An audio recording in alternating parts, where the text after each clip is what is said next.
Hello नमस्कार, कैसे हैं आप? आई होप अच्छे होंगे। तो चलिए क्लास को शुरू करते हैं। हम लोगों का आज का टॉपिक है भारत का भूगोल।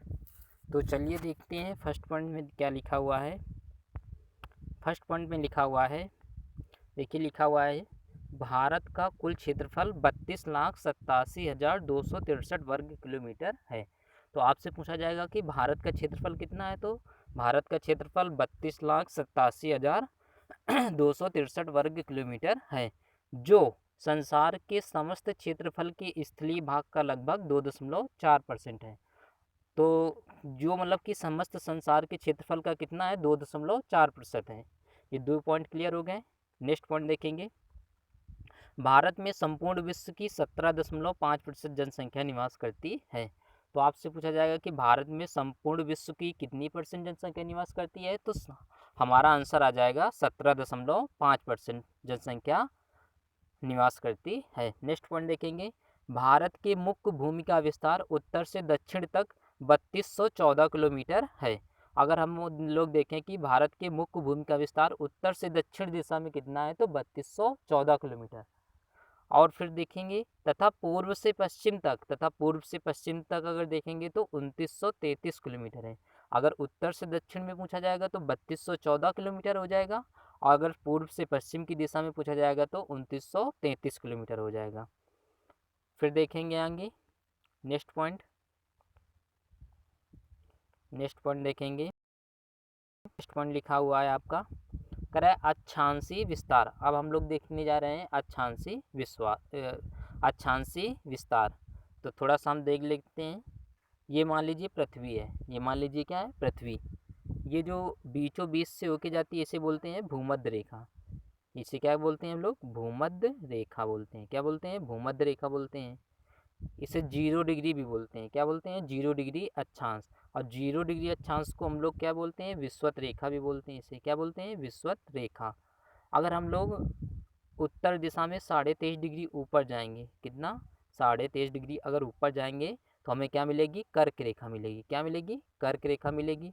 अगर यही दक्षिण दिशा में अगर हम 23.5 डिग्री नीचे की ओर जाएंगे तो हमें क्या मिलेगा, मकर रेखा मिलेगा। क्या मिलेगा, मकर रेखा। फिर से एक बार देखेंगे, ये मान लीजिए हमारी पृथ्वी है, ये इसे बोलते हैं 0 डिग्री अक्षांश।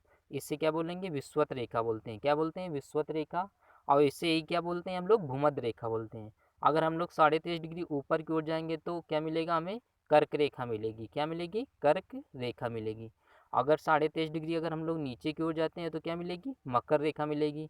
ये जो ऊपर वाला भाग होता है इसे क्या बोलते हैं, उत्तरी गोलार्ध बोला जाता है, और जो नीचे वाला भाग होता है इसे क्या बोलते हैं, दक्षिणी गोलार्ध बोला जाता है। तो चलिए नेक्स्ट पॉइंट देखेंगे।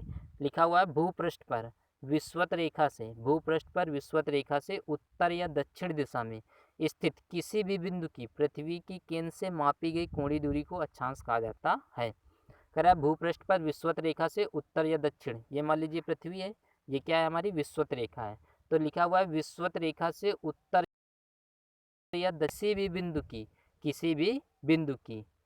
बिंदु की पृथ्वी की केंद्र से, मान लीजिए पृथ्वी का केंद्र है, पृथ्वी की केंद्र से, ये मान लीजिए ये बिंदु है कोई, पृथ्वी की केंद्र से मापी गई कोणीय दूरी को अक्षांश कहा जाता है। कह रहा है कि विषुवत रेखा से उत्तर या दक्षिण दिशा में स्थित किसी भी बिंदु पर पृथ्वी की केंद्र से मापी गई कोणीय दूरी को अक्षांश कहते हैं। आई होप आपको क्लियर हो गया होगा। नेक्स्ट देखेंगे, अक्षांश रेखाएं काल्पनिक रेखाएं होती हैं। अक्षांश रेखाएं क्या होती हैं, काल्पनिक रेखाएं होती हैं, जो पृथ्वी के चारों ओर पूर्व से पश्चिम दिशा में विषुवत रेखा के समांतर खींची जाती हैं। विषुवत रेखा की क्या होती हैं, ये समांतर होती हैं। अक्षांश रेखाएं एक काल्पनिक रेखाएं होती हैं जो विषुवत रेखा की क्या होती हैं, समांतर होती हैं। नेक्स्ट पॉइंट देखेंगे, अक्षांश को अंशों कामा मिनटों एवं सेकंडों में दर्शाया जाता है। अक्षांश को हम लोग अंश में भी व्यक्त कर सकते हैं, मिनट और सेकंड में व्यक्त कर सकते हैं। कह रहा है कि पृथ्वी को दो बराबर भागों में बांटने वाले 0 डिग्री अक्षांश को भूमध्य रेखा कहा जाता है। पृथ्वी को दो बराबर भागों में बांटने वाले 0 डिग्री अक्षांश को भूमध्य रेखा कहा जाता है। जैसे कि नाम से ही पता चल रहा है, भूमध्य, भू मतलब भूमि को, मध्य माने बीच से, जो रेखा जो पृथ्वी को दो बराबर भागों में बांटती है उसे क्या कहते हैं हम लोग, भूमध्य रेखा कहते हैं। नेक्स्ट पॉइंट देखेंगे, विषुवत वृत्त भूमध्य रेखा के उत्तरी भाग को उत्तरी गोलार्ध तथा दक्षिणी भाग को दक्षिणी गोलार्ध कहा जाता है। कह रहा है कि विषुवत वृत्त के उत्तरी भाग को हम लोग उत्तरी गोलार्ध कहते हैं और दक्षिणी भाग को दक्षिणी गोलार्ध कहा जाता है। नेक्स्ट पॉइंट देखेंगे, भूमध्य रेखा के उत्तर में स्थित अक्षांश रेखाओं को उत्तरी अक्षांश रेखाएं और भूमध्य रेखा के दक्षिण में स्थित अक्षांश रेखाओं को दक्षिणी अक्षांश कहा जाता है। नेक्स्ट पॉइंट देखेंगे,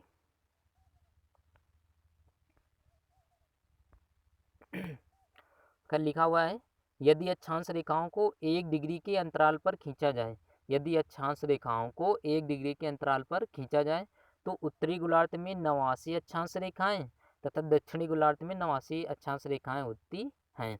करा यदि अक्षांश रेखाओं को 1 डिग्री के अंतराल पर हम लोग खींचें तो जो उत्तरी गोलार्ध में 89 अक्षांश रेखाएं मिलेंगी हमें और दक्षिणी गोलार्ध में भी कितनी मिलेंगी, 89 अक्षांश रेखाएं मिलेंगी। फिर नेक्स्ट पॉइंट लिखा हुआ है कि इन्हीं दो समांतर अक्षांश रेखाओं के मध्य की दूरी 111 किलोमीटर होती है। लिखा हुआ है कि इन्हीं दो समांतर अक्षांश रेखाओं के मध्य की दूरी कितनी होती है, 111 किलोमीटर होती है। नेक्स्ट पॉइंट देखेंगे, भूपृष्ठ पर उत्तरी ध्रुव और दक्षिणी ध्रुव को मिलाने वाली काल्पनिक रेखा जो पृथ्वी को दो बराबर भागों में बांटती है प्रधान याम्योत्तर रेखा कहलाती है। कह रहा है भूपृष्ठ पर उत्तरी ध्रुव और दक्षिणी ध्रुव को मिलाने वाली काल्पनिक रेखा जो पृथ्वी को दो बराबर भागों में बांटती है प्रधान याम्योत्तर रेखा कहा जाता है। कह रहा है यह रेखा लंदन के ग्रीनविच शहर से गुजरती है। पूछा जाता है कि यह रेखा कहाँ से गुजरती है, तो यह रेखा लंदन के ग्रीनविच शहर से होकर गुजरती है। नेक्स्ट पॉइंट देखेंगे, प्रधान याम्योत्तर रेखा को 0 डिग्री देशांतर भी कहा जाता है। प्रधान याम्योत्तर रेखा को 0 डिग्री देशांतर भी कहा जाता है। नेक्स्ट पॉइंट देखेंगे, ध्रुवों से विषुवत रेखा की ओर देशांतर रेखाओं के मध्य की दूरी बढ़ती जाती है। ध्रुवों से विषुवत रेखा की ओर बढ़ने पर, ध्रुवों से हम लोग जैसे जैसे विषुवत रेखा की ओर जाते हैं देशांतर रेखाओं की मध्य की दूरी बढ़ती जाती है। फिर नेक्स्ट पॉइंट लिखा हुआ है, विषुवत रेखा पर अक्षांश रेखाओं के बीच अधिकतम 111.33 किलोमीटर दूरी होती है। विषुवत रेखा पर देशांतर रेखाओं के बीच अधिकतम 111.33 किलोमीटर की दूरी होती है। नेक्स्ट पॉइंट बहुत ज़्यादा पूछा जाता है, भारत पूर्णतः उत्तरी गोलार्ध में स्थित है। तो भारत पूर्णतः कहाँ स्थित है, उत्तरी गोलार्ध में स्थित है। लिखा हुआ है, संपूर्ण भारत का अक्षांशीय देशांतर 6 डिग्री 45 मिनट उत्तरी अक्षांश से 37 डिग्री 6 मिनट उत्तरी अक्षांश के मध्य है।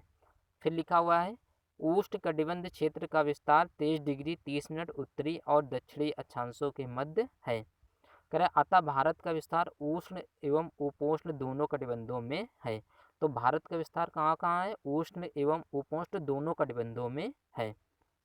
नेक्स्ट पॉइंट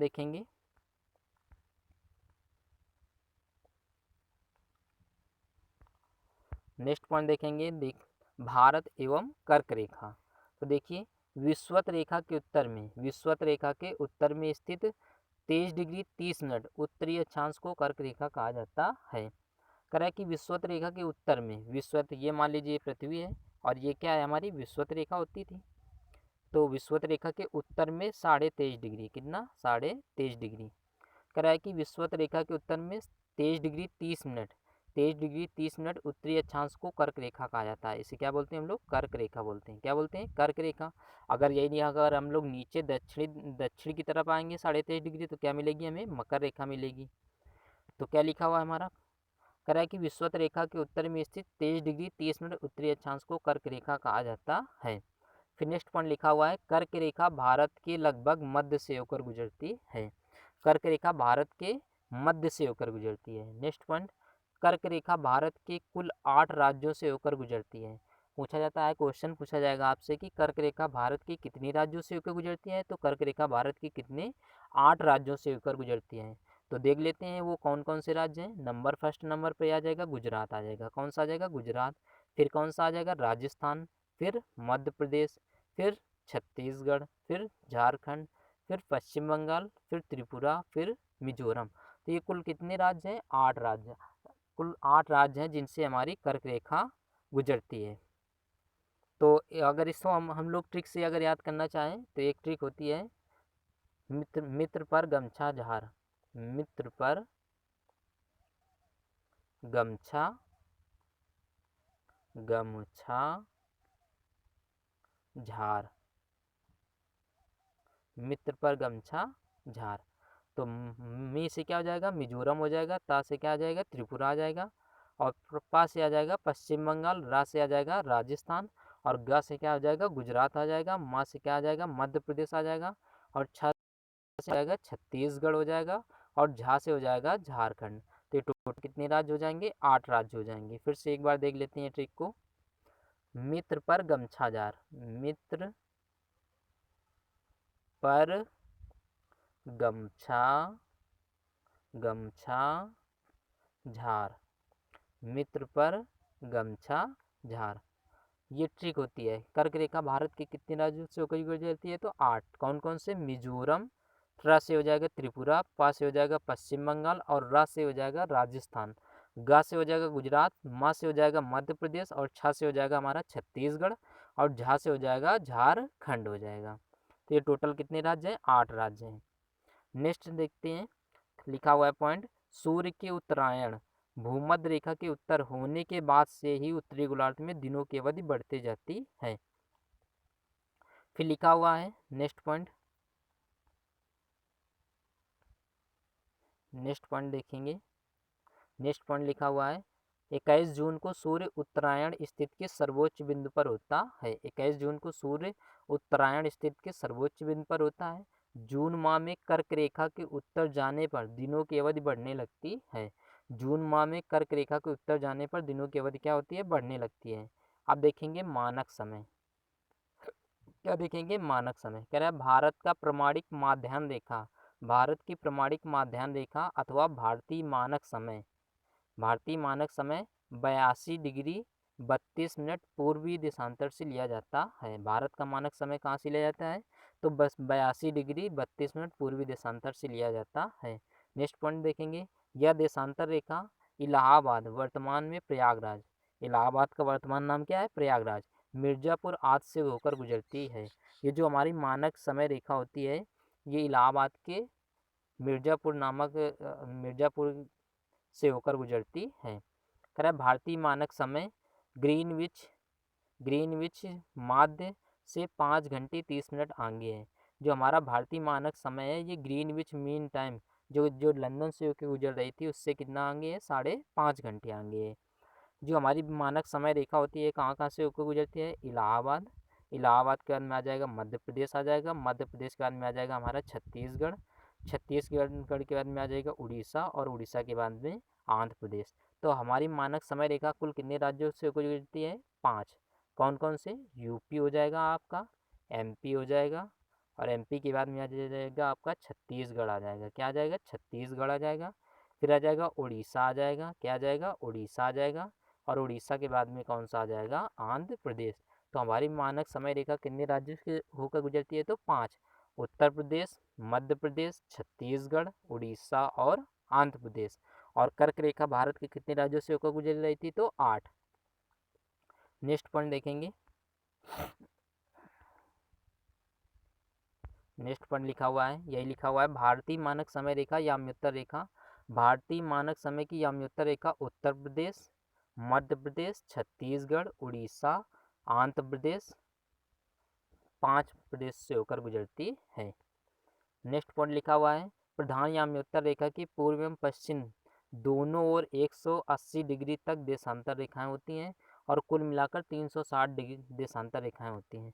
कुल देशांतर रेखाओं की संख्या हमसे पूछा जाएगा तो कितनी हो जाएंगी, 360 हो जाएंगी।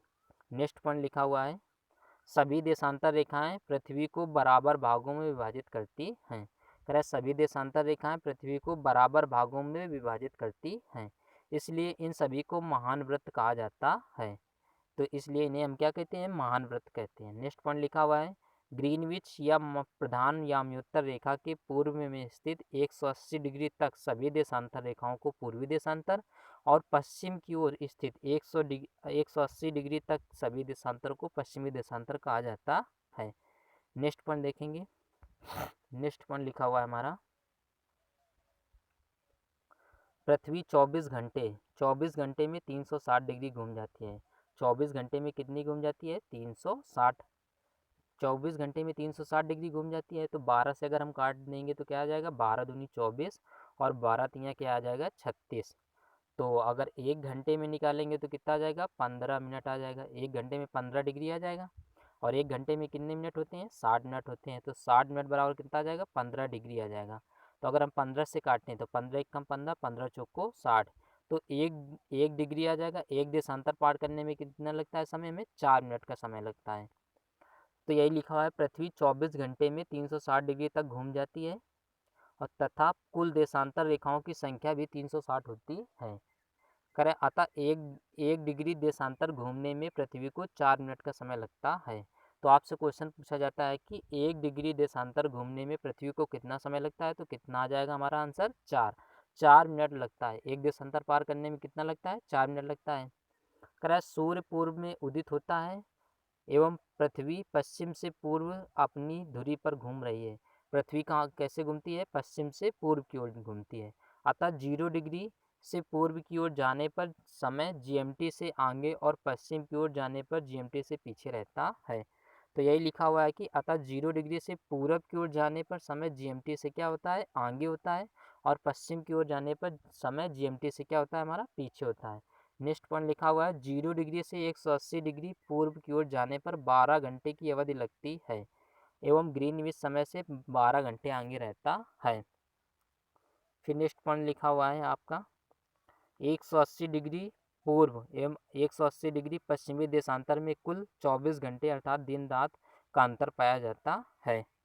फिर नेक्स्ट पॉइंट लिखा हुआ है भूपृष्ठ पर 180 डिग्री पूर्व एवं पश्चिम याम्योत्तर के लगभग साथ साथ स्थल खंडों को छोड़ते हुए निर्धारित की गई काल्पनिक रेखा अंतर्राष्ट्रीय तिथि रेखा कहलाती है। नेक्स्ट पॉइंट देखेंगे लिखा हुआ है भारत का सर्वाधिक पूर्वी राज्य अरुणाचल प्रदेश है। भारत पूछा जाएगा भारत का सर्वाधिक पूर्वी राज्य कौन सा है, तो अरुणाचल प्रदेश आ जाएगा। और पश्चिमी राज्य कौन सा है हमारा गुजरात है।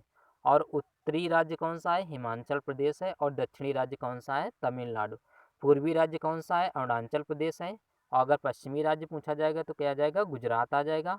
उत्तरी राज्य आ जाएगा हिमाचल प्रदेश आ जाएगा। और दक्षिणी राज्य हमारा कौन सा आ जाएगा तमिलनाडु। तो आपसे पूछा जाएगा कि पूर्वी राज्य कौन सा है, तो अरुणाचल प्रदेश, पश्चिमी राज्य गुजरात, उत्तरी राज्य तमिलनाडु हो जाएगा। तो यही लिखा हुआ है कि भारत का सर्वाधिक पूर्वी राज्य अरुणाचल प्रदेश है और पश्चिमी राज्य गुजरात है, उत्तरी राज्य हिमाचल प्रदेश है और दक्षिणी राज्य कौन सा है तमिलनाडु। नेक्स्ट पॉइंट लिखा हुआ है राज्य एवं केंद्र शासित प्रदेशों में सर्वाधिक उत्तरी भाग में लद्दाख है। तो सर्वाधिक उत्तरी भाग में कौन सा राज्य है लद्दाख। और दक्षिणी भाग में अंडमान निकोबार द्वीप समूह स्थित है।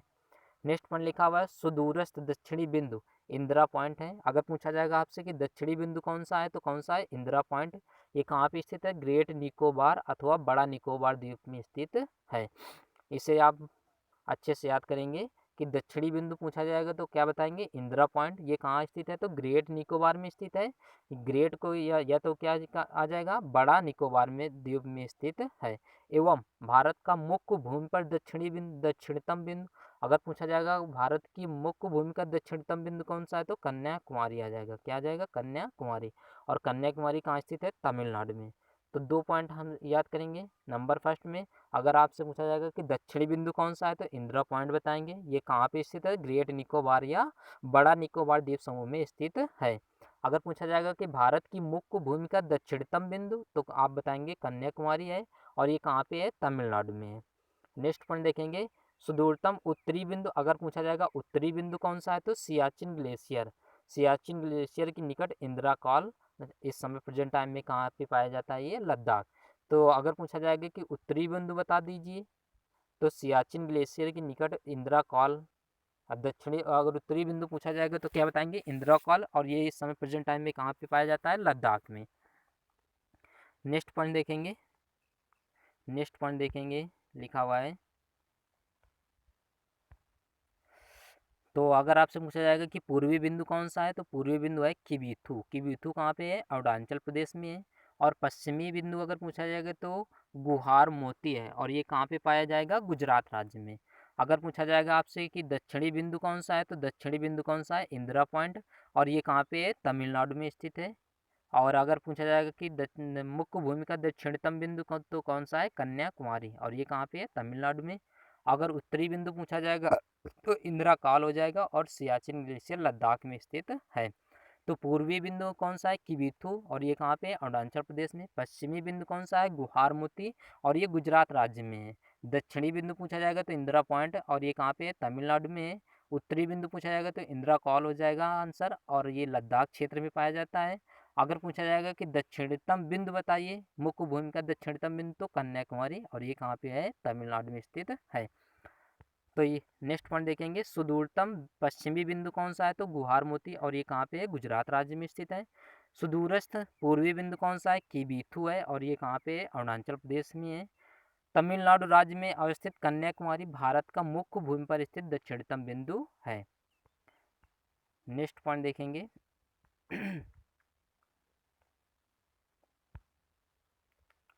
सीमावर्ती देश, भारत के पड़ोसी देश कौन कौन से हैं देख लेते हैं। पाकिस्तान, अफगानिस्तान, चीन, नेपाल, भूटान, म्यांमार, बांग्लादेश, मालदीव और श्रीलंका। तो ये कितने राज्य हैं, एक राज्य, दो, तीन, 4, 5, 6, 7, 8, 9। तो ये 9 राज्य हैं टोटल। कितने सीमावर्ती देश कितने हैं, 9। पाकिस्तान, अफगानिस्तान, चीन, नेपाल, भूटान, म्यांमार, बांग्लादेश, मालदीव और श्रीलंका। कह रहा है देश की सीमाएं प्राकृतिक एवं मानव निर्मित दोनों प्रकार की हैं। जो देश की सीमाएं लगती हैं प्राकृतिक भी हैं और ये क्या है, मानव निर्मित हैं। नेक्स्ट पॉइंट देखेंगे, भारत की स्थलीय सीमा उत्तर में चीन व नेपाल। तो कह रहा है कि भारत की स्थलीय सीमा उत्तर में चीन व नेपाल, उत्तर पश्चिम में अफगानिस्तान, पश्चिम में कौन सा है, पाकिस्तान है, और पूर्व में बांग्लादेश और म्यांमार, और उत्तर पूर्व में भूटान से लगती है। तो कह रहा है कि भारत की स्थलीय सीमा उत्तर में चीन और नेपाल से लगती है, उत्तर पश्चिम में अफगानिस्तान से, पश्चिम में पाकिस्तान से, पूर्व में बांग्लादेश और म्यांमार से, और उत्तर पूर्व में भूटान से लगती है। नेक्स्ट पॉइंट देखेंगे, पश्चिम में पाकिस्तान और पूर्व में बांग्लादेश के साथ भारत की सीमाएं कृत्रिम अथवा मानव निर्मित हैं। कह रहा है पश्चिम में पाकिस्तान और पूर्व में बांग्लादेश के साथ भारत की सीमाएं कृत्रिम भी हैं और क्या हैं, मानव निर्मित हैं। जबकि अन्य 6 देशों अफगानिस्तान, पाकिस्तान, चीन, नेपाल, भूटान और म्यांमार के साथ भारत की सीमाएं कैसी हैं, प्राकृतिक है। नेक्स्ट पॉइंट देखेंगे, नेक्स्ट पॉइंट लिखा हुआ है, भारत की भू सीमा 15,106 किलोमीटर तथा द्वीप सहित तटरेखा कितनी है, 7516 किलोमीटर है। देश का नाम लिखा हुआ है, सीमा की लंबाई लिखी हुई है, सीमा से संबंध भारतीय राज्य एवं केंद्र शासित प्रदेश। तो बांग्लादेश की सीमा 4096 किलोमीटर लगती है, और ये कौन कौन से राज्य हैं, पश्चिम बंगाल, असम, मेघालय, त्रिपुरा और मिजोरम। चीन के साथ 188 किलोमीटर है, ये लद्दाख क्षेत्र से लगती है, हिमाचल प्रदेश, उत्तराखंड, सिक्किम और अरुणाचल प्रदेश। पाकिस्तान के साथ कितनी लगती है, 3330 किलोमीटर लगती है, लद्दाख, जम्मू कश्मीर, पंजाब, राजस्थान और गुजरात। नेपाल के साथ लगती है हमारी 1751 किलोमीटर, उत्तराखंड, उत्तर प्रदेश, बिहार, पश्चिम बंगाल और सिक्किम। भूटान के साथ कितनी लगती है, 699 किलोमीटर लगती है, सिक्किम, पश्चिम बंगाल, असम, अरुणाचल प्रदेश राज्यों के साथ। अफगानिस्तान के साथ कितनी लगती है, 106 किलोमीटर लगती है, और ये कौन सा राज्य है, लद्दाख क्षेत्र। तो सबसे ज़्यादा किसके साथ लगती है, तो बांग्लादेश के साथ लगती है, कितनी, 4096 किलोमीटर। और सबसे कम किसके साथ लगती है, तो अफगानिस्तान के साथ लगती है, और कितनी लगती है, 106 किलोमीटर। नेक्स्ट पॉइंट देखेंगे,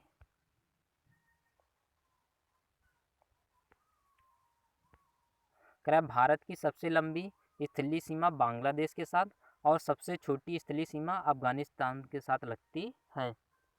फिर लिखा हुआ है, भारत बांग्लादेश के साथ सबसे लंबी सीमा पश्चिम बंगाल राज्य से, और जबकि भारत म्यांमार के साथ सबसे लंबी सीमा अरुणाचल प्रदेश राज्य की है।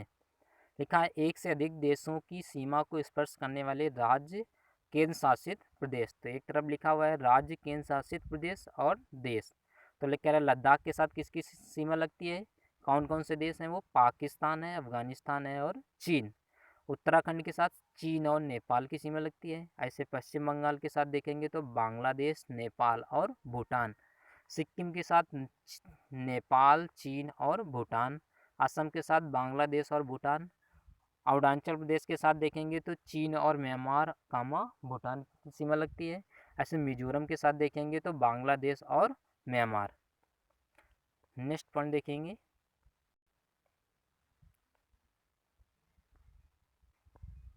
उत्तर में हिमालय, उत्तर में क्या है, हिमालय। दक्षिण पूर्व में बंगाल की खाड़ी और दक्षिण में हिंद महासागर और दक्षिण पश्चिम में अरब सागर और भारत की प्राकृतिक सीमाएं निर्धारित करते हैं। कह रहा है उत्तर में हिमालय पर्वत है, दक्षिण पूर्व में क्या है, हमारी बंगाल की खाड़ी स्थित है, दक्षिण में हिंद महासागर है और दक्षिण पश्चिम में अरब सागर भारत की प्राकृतिक सीमाएं निर्धारित करते हैं। नेक्स्ट पॉइंट देखेंगे, भारत पाकिस्तान की मध्य सीमा अध्यारोपित सीमा का एक उदाहरण है। भारत पाकिस्तान के बीच में सीमा अगर पूछा जाएगा तो कौन सी है, रेड क्लिफ हो जाएगी। कौन सी हो जाएगी, रेड क्लिफ। कह रहा है अध्यारोपित सीमा एक ऐसी सीमा होती है जो किसी बाह्य शक्ति द्वारा आरोपित की जाती है। कह रहा है वर्ष 1947 में भारत पाकिस्तान ने ग्रेट ब्रिटेन द्वारा अध्यारोपित सीमा को साझा किया था। नेक्स्ट पॉइंट देखेंगे, चीन और नेपाल के, चीन और भारत के बीच में कौन सी है, मैकमोहन रेखा। तो कह रहा है चीन और भारत से मैकमोहन रेखा द्वारा पृथक होते हैं। कह रहा है मैकमोहन रेखा का निर्धारण 1914 में सर हेनरी मैकमोहन द्वारा किया गया है। नेक्स्ट पॉइंट देखेंगे,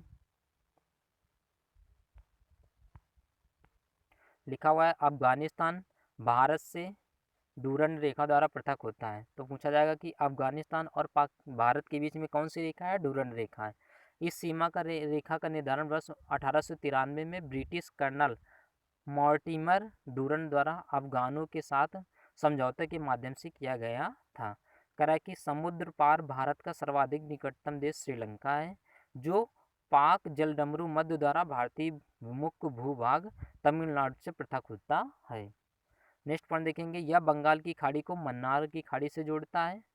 इसकी चौड़ाई 64 से 137 किलोमीटर है। इसका नामकरण ब्रिटिश भारत में तत्कालीन मद्रास प्रेसिडेंसी के गवर्नर वर्ष 1755 से 63 में रॉबर्ट पाक के नाम पर किया गया था। नेक्स्ट पॉइंट देखेंगे, नेक्स्ट पॉइंट लिखा हुआ है, भारत म्यांमार के मध्य हिमालय की उत्तर पूर्वी पर्वत श्रेणियाँ अर्कायनोमा, नागा, पटकाई स्थलीय सीमा बनाती हैं। ये भारत की इरावदी नदी द्वारा म्यांमार से अलग करती हैं। नेक्स्ट पॉइंट देखेंगे, त्रिपुरा राज्य उत्तर, पश्चिम और दक्षिण में तीन तरफ से बांग्लादेश से घिरा हुआ है। त्रिपुरा राज्य पूछा जाएगा कि बांग्लादेश से कौन सा राज्य तीन ओर से घिरा हुआ है, तो कौन सा, त्रिपुरा। अतः इसके तीन तरफ अंतर्राष्ट्रीय सीमा है।